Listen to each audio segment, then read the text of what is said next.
to use this beautiful venue today. And then I would like to thank the mayor and the city council for naming 3 streets, Miss Paramore, JW, and Big Mama, in commemoration of things. I don't think that we didn't do it. I think we didn't know to do it when we needed to celebrate things, because I always, being from the little town and having the ability to go to national conventions, you know, there were people from big places that had big things, and I would say, let me tell you about my town. We've got flowing wells. We've got a Sears Roebuck house that came in on a train. We've got, you know, this or that or the other, because I wanted them to be, you know, proud of where I came from.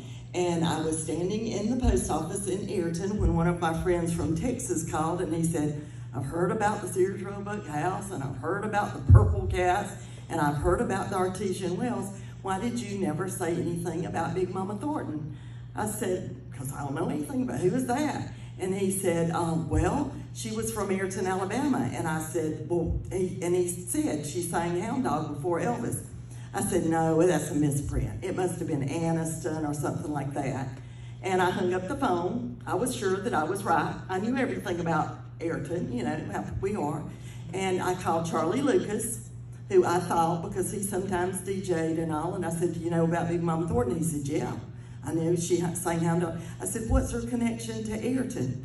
And he said, I don't know that there is one. And actually, I think it was probably JW that then made the connection to Miss Lenore and to where she lived as a child and all.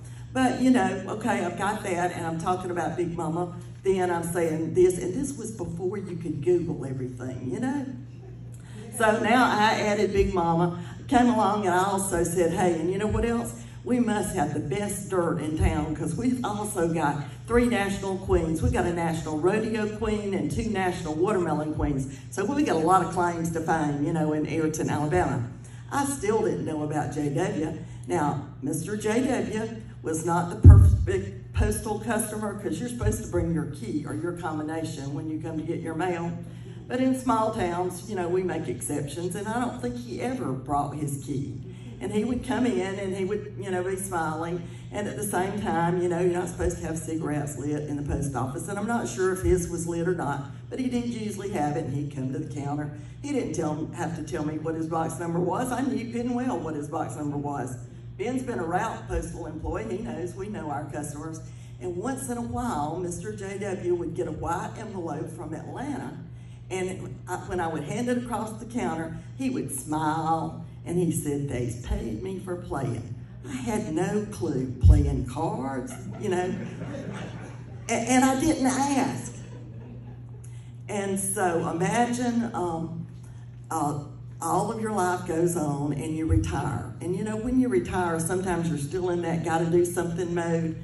I thought I had to do something, and Post Office connects Black histories, and I wanted to do something because I remembered Big Mama Thornton, and I was going to connect those parts of my life. I'm sitting in the living room in Dothan talking about, I want to have a Black History program in February, and I want it to be about Big Mama Thornton, but I don't know anything about her. And my husband said, call Gil Anthony. My husband was a coach, you know, and I was a postmaster. Our lives didn't intersect with friends or anything too much. And I said, who is Gil Anthony? He said, he's a blues DJ. And I said, and how would you know a blues DJ? And he said, he officiates basketball.